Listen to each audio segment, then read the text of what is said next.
海洋政策研究所の須波でございます。まず最初にですね、この週末に台風19号で記録的な豪雨ということでたくさんの方々がお亡くなりになって、まずご冥福をお祈りしたいと思いますし、そして現在もですね、まだ被害状況がまだはっきり全部把握できてないと思いますけれども、被災された方々の一日も早い復旧をですね、心よりお祈りしたいと思います。またそういった状況の中で、本日のシンポジウムにお越しいただきました講演者の方々、そして参加者の皆様には厚く御礼を申し上げます。まさにこうした気候変動、今日本シンポジウムで専門家の方々からお話をしていただきますけれども、今まさにこの専門的なお話を聞く以前に我々としてもすでにいろんな形でこうした経験をしているという、もう実際に目の前で起きていることがどういうことになっているのかということも今日の中でいろんな意味でこのシンポジウム大変重要な話を聞かせていただけることになると思っております。私自身もですね、先週はアイスランドで北極に関する国際会議に出ておりました。で今日シンポジウムで話をしていただく、この報告書については当然北極の中でものすごく早い変化が起きている中で、この報告書についての議論もかなり活発に行われておりまして、幸いに私の方も帰るフライトは全部欠航になって今日間に合わないんじゃないかというふうに思ってたんですけれども、なんとか3カ国ぐらい経由しながら戻ってまいることができましたが、そうした中でこうしたシンポジウムが無事に開かれ、そして皆さんとこうした非常に重要なお話を直接執筆された専門家の方々から聞ける機会が持てたことを非常に嬉しく思っております。で本日のですね、レポートですけれども、ご案内のとおり今年の9月末に海洋雪氷圏特別報告書、SROCC と英語で訳して言ってますけれども、に発表されました。でこれはIPCC にとっても初めてのことでありまして、海洋と雪氷圏特化した報告書ということであります。海洋政策研究所もちろんこの海洋と雪氷圏の専門家のレポートが出るということで以前から非常に関心を持って見ておりましたけれども、今年ですね、このモナコでこの報告書がまとめられた際にもですね、後で出てきますけれども、うちの研究員も複数モナコに行きまして、この状況をしっかりとオブザーブさせていただきました。で、その時のですね、彼らのその報告を聞いてみますと、 IPCC のこの第51回総会につきましては連日連夜に及ぶ議論が行われたと。特に最終日の夜はですね、朝まで夜を徹して議論されている、ギリギリ最後までこの議論の末に今回の報告書が決定されたというふうに聞いております。このシンポジウムではですね、この報告書の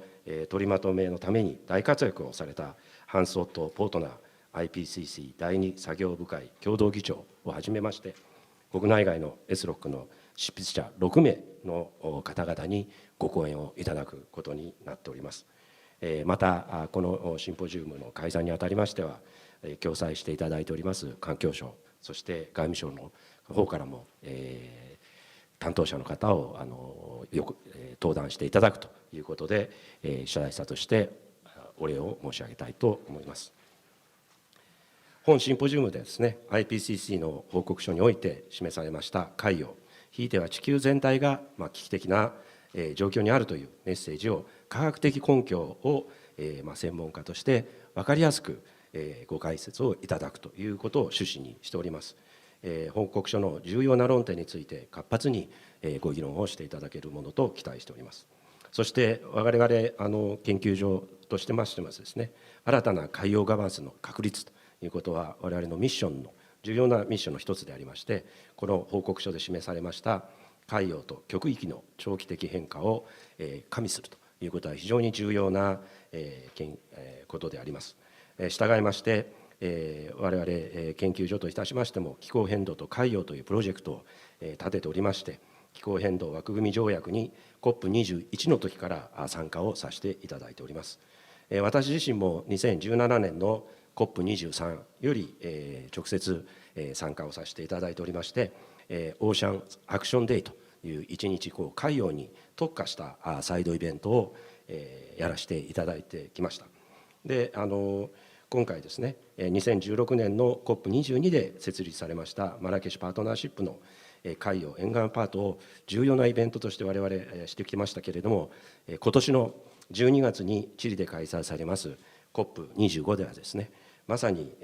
チリの方から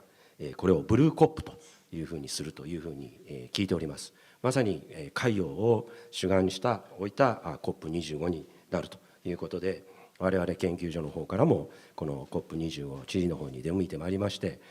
これも環境省さんあるいは関係省庁さんの協力を得ながら、この課題について皆さんと議論をしていく場を設けたいと思っております。内容についてはこの後執筆をされた先生方から聞くんでございますけれども、海洋と雪氷圏は今でかつない状態に変化しているということ、そしてその変化はですねこれから長い将来にわたって続く。そのため、そしてその結果ですね、結果を少しでも和らげ、将来世代にですね膨大なツケを回す前に我々としては今行動を起こさなければならないというメッセージが込められた報告書だということでございまして、我々としてもこれをぜひ今日お越しの皆様、そしてメディアの方々も来ていただいておりますけれども、多くの国民の方に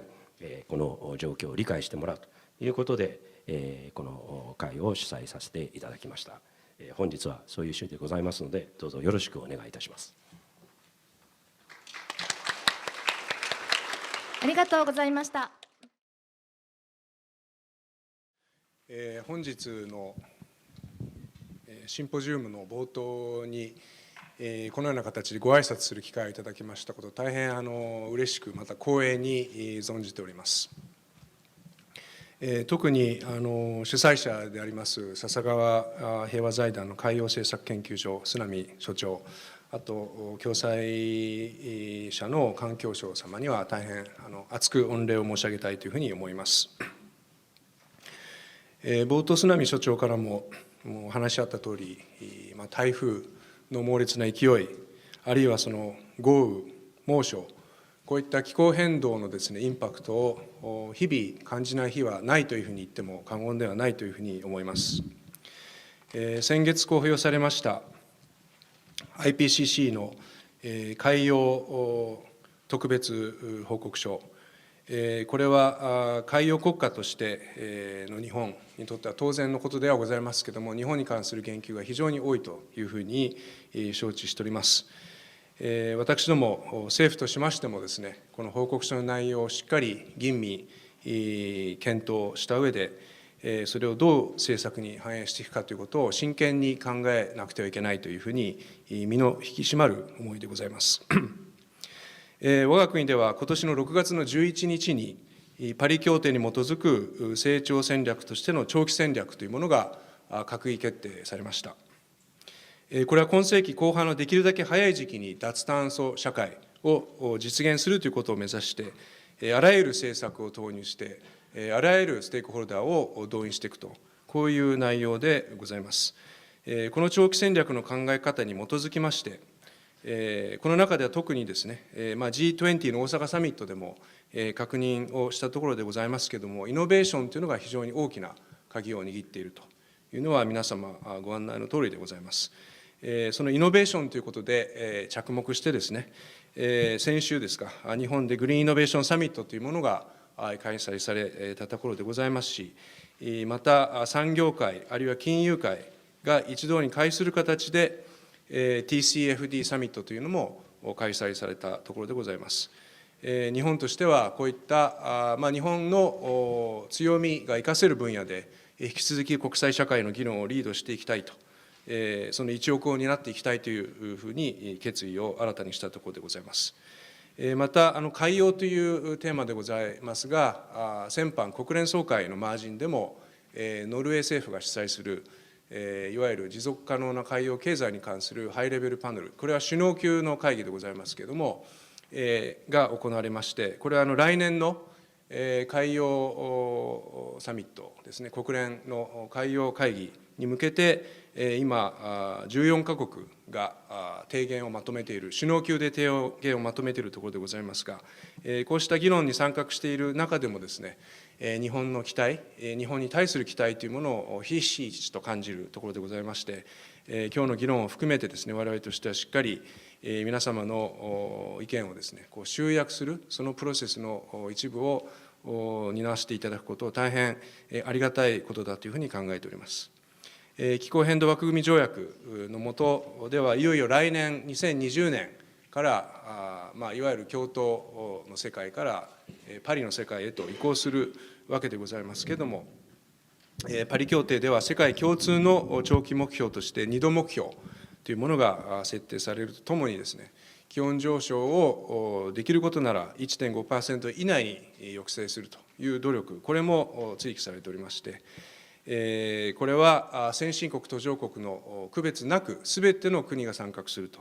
いうことでございまして、我々としてはですね、その国際社会の共同行動の一部をしっかりとですね、担って、削減に向けての目標を提出、さらにそれを実行、これを行っていく決意を新たにしているところでございます。先ほど須波所長からもお話しあったとおり、来月ですかね、再来月12月、チリで COP25、これはまさに海洋に光を当てたいというチリ政府の意向も踏まえて、ブルーコップというふうに銘打たれておりますけれども、こういった文脈においてもですね、日本は国際社会における議論に積極的に貢献していきたいというふうに考えております。本日のシンポジウム、IPCC のですね、報告書、そして気候変動についてより深い理解が進む、さらにその次の行動に向けてのきっかけとなる、良い機会となるということを期待しております。本日はありがとうございました。塚田様、ありがとうございました。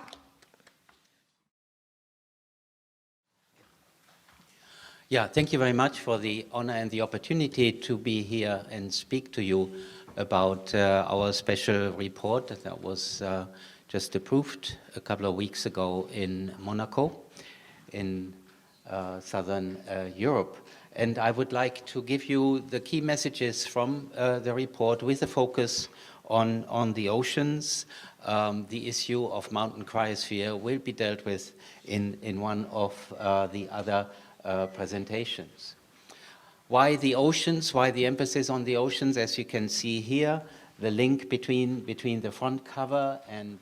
the back cover is the ocean is linking the polar and the polar cryosphere with the tropics. It is linking the globe. It's covering more than 70% of the Earth's surface, and is thereby an important part of the climate system and an important part in regulating the climate on the Earth to sustain all life on the planet. Now, how has this report been developed? There were more than 100 authors involved from 36 countries. And in addition to these 104 authors, we had about 250 contributing authors that were also focusing on specific aspects and sections of the report. So we had a large authorship. 31% of those authors, of those 104 authors, were women. And during this process, the report assessed about 7,000 scientific publications. It received, during the review cycle, about 31,000 comments, and authors had to make an effort to deal with each individual comment and provide a reply in to what extent they had dealt with it during the preparation of the assessment. Now, there's certainly one overarching message that is coming out of this report, which is that the world's ocean and cryosphere, they have been taking the heat of climate change for decades. They have been buffering climate change. And they are now showing consequences, and these consequences for nature and humanity are sweeping and severe. The report is divided in certain topics, and I have as I said, I have an emphasis on ocean-related issues in this presentation, and we'll first focus on some summary statements from the chapters that are dealing with polar regions. And these changes there can be summarized as follows. The Greenland and Antarctic ice sheets are losing mass, accelerating global sea level rise. They will continue to melt, committing the planet to long-term global sea level rise. And this is what is already happening. We have already been seeing a sea level rise by about 15 to 16 centimeters so far. On top of that, in polar areas, and especially the Arctic sea ice is declining in every month of the year and is getting thinner. At global warming of 1.5 degrees, the Arctic Ocean will rarely be free of sea ice in September. At 2 degrees, however, this will occur up to 1 year in 3.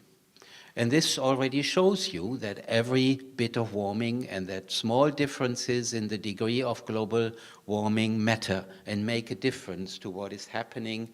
in the climate system and in the world's ecosystems. And this will come back later during the talk.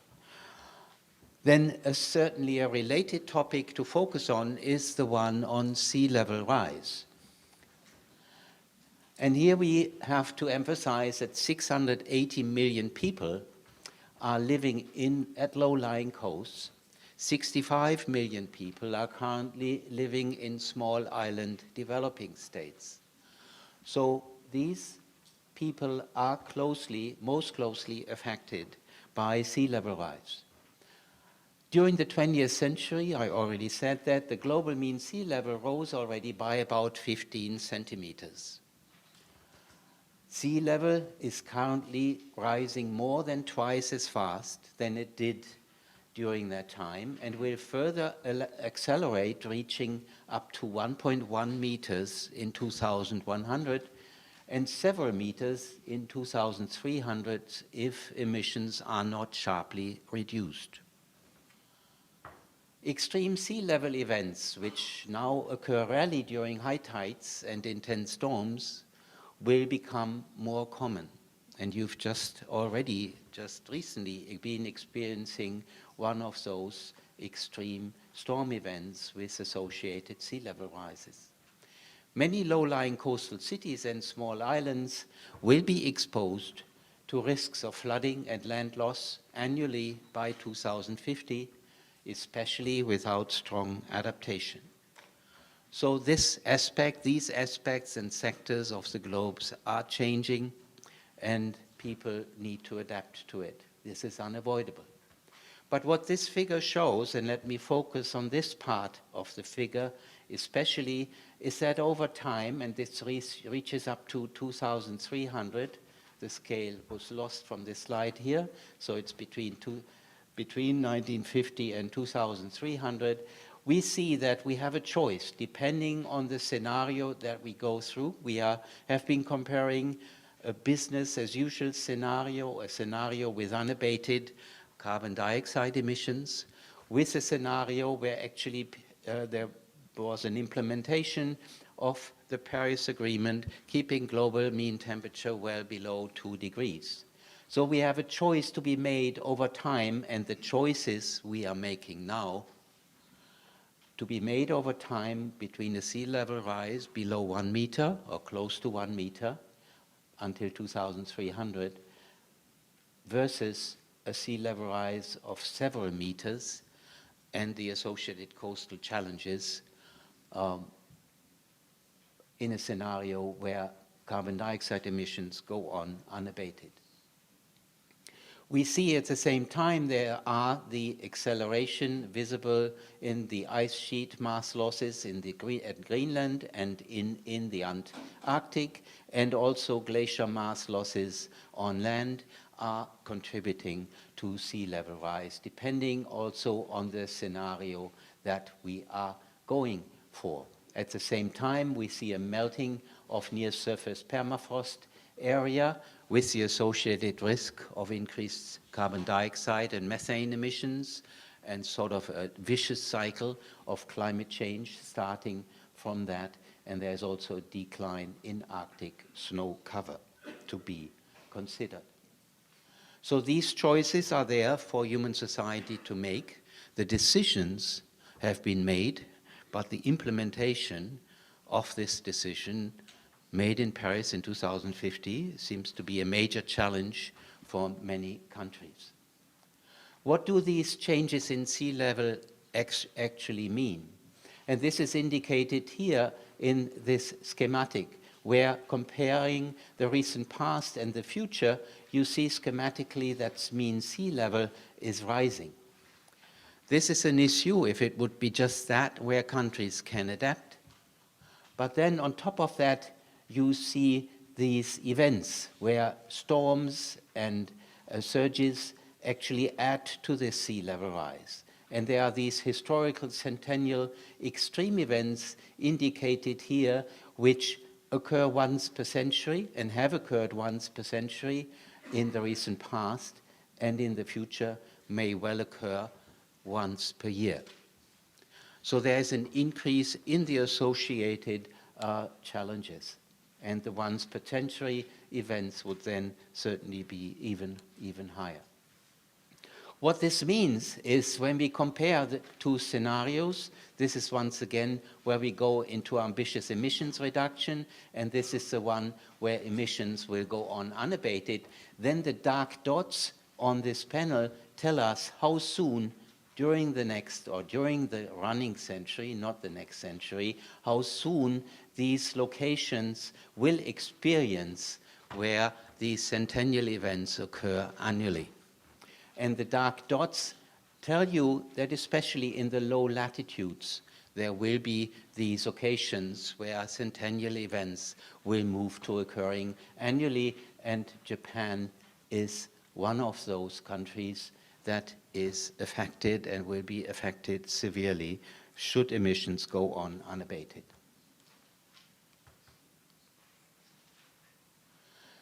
Let's move to the next sector first and look into the societal responses later. We have also been looking at ocean and marine life. And we can summarize that to date, the ocean has taken up more than 90% of the excess heat in the climate system.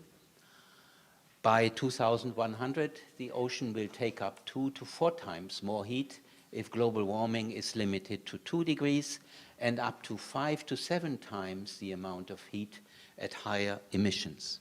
This comes with a challenge to ocean ecosystems and because of the associated increase in temperature.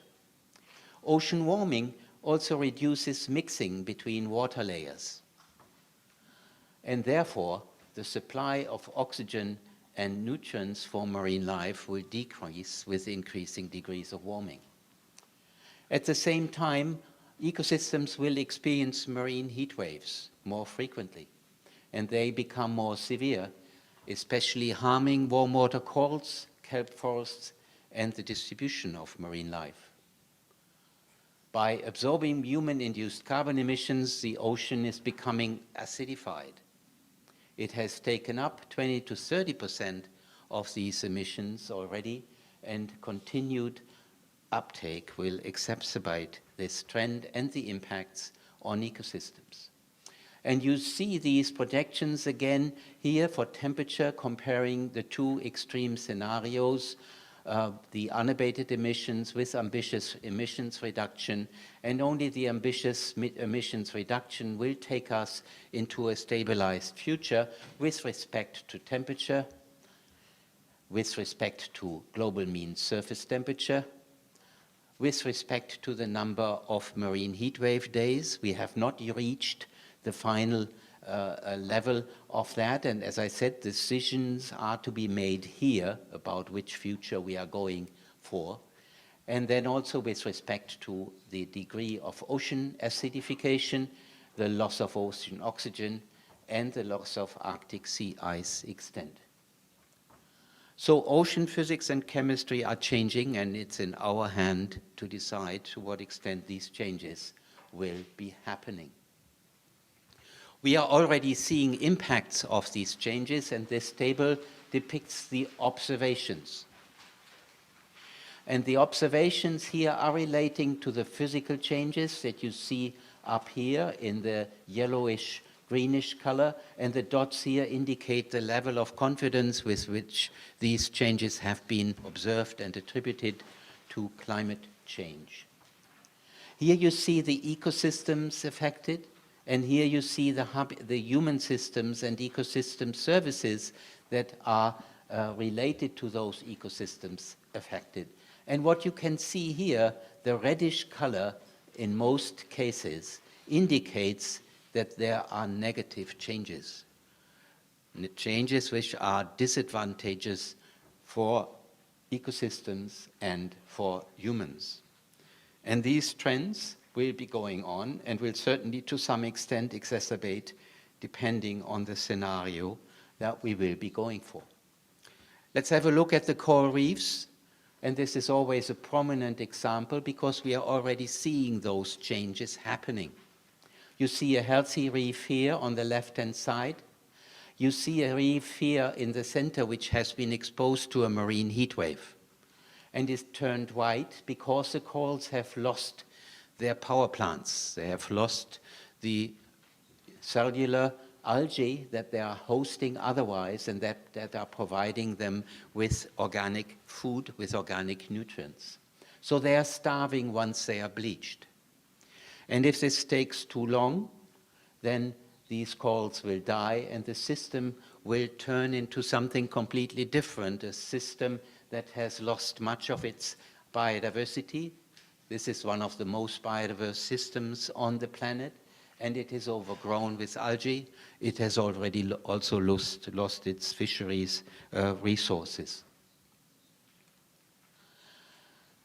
We are turning this into a risk assessment, and this way, by doing this risk assessment, we can compare the changes in these different systems with changes in other systems. And the risk level we quantify by a color code. We have low-risk system, moderate system, risk systems, high risk, and very high to those systems. And we can relate that to the degree of global warming. We are comparing here the present warming, or recent warming, up to 2006 to 2015, with 1.5 degrees and 2 degrees, and you see that this system is already in a high to very high risk area. So it doesn't look too good for this system, and we have to act fast in order to keep some of these, at least some of these, intact. The risk for the warm water coral reefs is already very high, whereas for other systems like mangroves, it's still very low, but it's reaching a moderate risk level at 1.5. And then you see how the human services, the human systems are dependent on this. The small-scale, low-latitude fisheries, which largely depends on coral reefs fish stocks, is and will be harmed by these changes that are occurring. Now, what are the projections telling us? First of all, you see these large-scale bleaching changes already from very high up from space. And this is a large-scale process, and the projections tell us that even in a 1.5 degree world, there's a high risk of losing 70 to 90% of coral reefs and associated services for humankind, and even more will be lost. Some numbers say up to 99% will be lost in a 2 degree warmer world. How does this compare to other systems? And once again, we have here the lines, 1.5 degree global warming versus 2 degree global warming, and you see again the warm water corals as the most sensitive system identified. There are other systems like kelp forests which reach high risk thresholds later, and what you also see is that with 1.5 and 2 degrees, for most of the other systems, we can keep at moderate risk levels, which is a strong argument to follow and implement climate-related policies in line with the Paris Agreement. Not only corals are responding and other ecosystems are responding where they are, organisms are moving. They are trying to stay at the temperatures that they prefer, and also there are shifts in ocean currents and ocean stratification. What this means, there is a shift in primary production, which is decreasing at most low and mid-latitude sites. It's increasing in the north, in polar areas, and the percent changes are depicted here. This means that all dependent organisms, they are not only just moving, but they are also losing food, are also affected. And you see how strongly in unabated emissions, you see a decline in animal biomass at the low to mid latitudes, whereas in some high latitude places, you may see some increase. But you will see the loss of endemic fauna, which is affected by the warming trend and can go nowhere else in polar areas. And associated with that, there is a redistribution and loss of fisheries catch potential depending on the degree of global warming and climate change. There are some places which benefit, but these may be transient benefits because warming kicks in, especially at the high latitudes, and has its effects. So we can summarize that changes in the ocean cause shifts in fish populations, and this has reduced global catch potential already. In the future, some regions will see further decreases, but there will be increases in others, at least transiently. Communities that depend highly on seafood may face risks to nutritional health and food security. Reducing other pressures, such as pollution, will further help marine life deal with changes in their environment. Policy frameworks for fisheries management and marine protected areas offer opportunities for people to adapt, and this will be successful, especially under ambitious emissions reduction. Now let's summarize and look at the report as a whole, which is covering 80% of the Earth's surface, talking about the glaciers in the mountains and the ice sheets in polar areas, talking about the oceans and the associated changes in heat content, ocean pH, ocean oxygen, talking about marine heat waves and sea level changes. On 80% of the Earth's surface, the climate change affects life-sustaining systems from the top of the mountains to the depths of oceans. These changes will continue for generations to come, and the changes will be increasing depending on the climate policies that we are going to implement. Now let's go back to sea level rise and look at what people can do about sea level rise. They can adapt. They can build hard infrastructure for coastal protection, and we compared the risk levels, again, comparing the low emission scenario with a high emission scenario, comparing the risk levels where adaptation is low or where there is very ambitious adaptation implemented. And adaptation here, or the responses on the right-hand side, include in situ responses, and they include planned relocation of people. So this is an issue that needs to be considered. There are the resource-rich coastal cities, such as Tokyo, that may well have the resources to push for adaptation to an extent that the risk level will not increase largely during this century. Whereas in other places, Arctic communities and urban atoll islands, risk levels will increase regardless because they don't have the resources and possibilities to adapt, and relocation, at least locally, is an issue to be included. But with increasing sea level rise, whatever we do in terms of adaptation is buying time. It's buying time over decades, if this is the end of century. There is a risk delay, but there is no alleviation of risk. This will only be stoppable once we reach a stable sea level again, where adaptation measures then can be adjusted to scale.